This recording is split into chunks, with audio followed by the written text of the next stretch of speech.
Mr. Broughman. Can't call him chief. Are you still chief after you retired chief? No, Like that tie. like the thought, but no. I think you carry the title forever. In some parts, indeed. JB, we just want to thank you, and I got to read this because it looks like you must have been here several times. In recognition and appreciation for 36 years of dedicated service to the City of Covington Police Department, from 1979 to 1983, and then from 1985 to 2017, and Chief of Police and City Manager from 2012 to 2016, and Police Chief from 2003 to 2017. Wow. Thank you.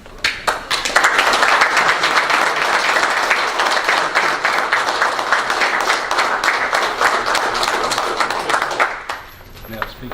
Yes, you can. I really didn't want to do anything like this, but it is important to speak to those who mean so much to me, and many of them are standing back here right now. We've been through some tough times together and been through some good ones. And I know that there was within this group, within this corps of officers, a strong cadre of people to continue to lead and protect the citizens of this community. Gentleman that's helping be a consultant, I do believe, Kenny Lane, said something to me a long time. In fact, she taught me a lot in reference to many of the things that you have seen. And one of the things he told me one after one midnight shift when we were together, which this is what these folks do, is they are the leaders of the city until such time and such place as somebody can get here. They're going to make decisions that are going to have real deep positive consequences for everybody. But they're going to do that before anybody else gets there. And to them, I do hold a high regard and will continue to always watch your professionalism. Had a chance to speak to the interim chief for a few moments. Read with a great deal of interest her biography that you had in the paper, and was very pleased to see someone with such experience and accreditation and tenure to come and to be a part of this department. And I really loved what she said, to build upon a good department. And so I am very wholeheartedly in support in reference to where she might be and what she would like to do.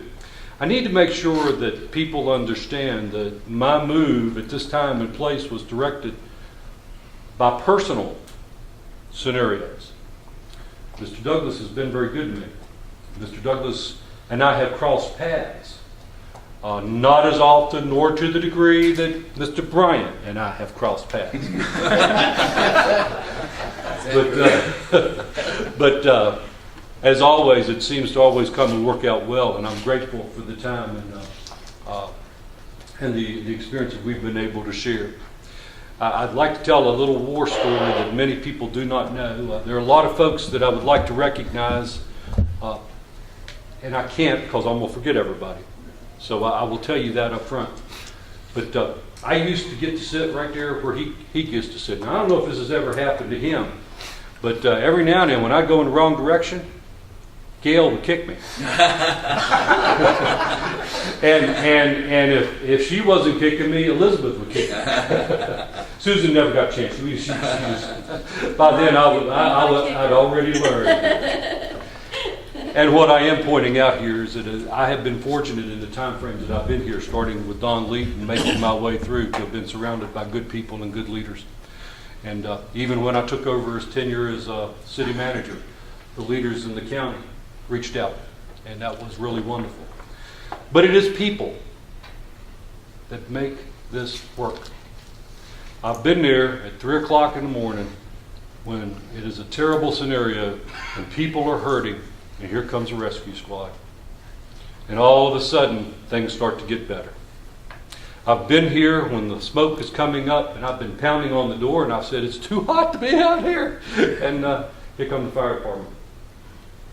It's people, volunteers, that sacrifice, that make this such a great place to be and to live. I do not want to take anything away from, you said it very well when you spoke about Leroy, but let me tell you, I've been out here for bad times. And often I get called before anybody else would get called. Leroy would still beat me. He would be behind the snowplow. He would be shoveling the snow. He would be in the ditch with the shovel, and he wasn't leaning on it. I'm going to tell you right now. I know. He was always at it. And you said it beautifully. We've got an awful lot of people in the city that work to that manner in that way. I remember standing up here in May of 2003. You were here. Do you remember me speaking before council? And y'all were trying to decide who you might get. And it was 4-1. Bill voted against me. Never will forget that. I won't forget that. And I have been blessed throughout all that time frame to work with councils that wanted to work and make the city safe and to be a part of that. And I do have to say, I think over the last several years, including what has moved on, you have made some great progress since I was hired as meteorologist. You have made some great progress, and I appreciate everything. This job means a lot to me, but it means a lot to me because of the people. Been some wonderful achievements made, as well as been up against the wall. But it is people that make this work. I recognize that council represents the citizens. So I come to you now to ask that you thank the citizens in your districts for me for giving me the opportunity to be a part of this city in several different ways. Thank you very much. Appreciate it.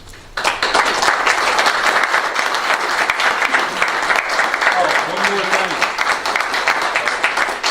I've got to show this. I love your plaque, okay? I love your plaque. This was hand created at the I'm not sure who started the creation, but it has Sergeant Clark.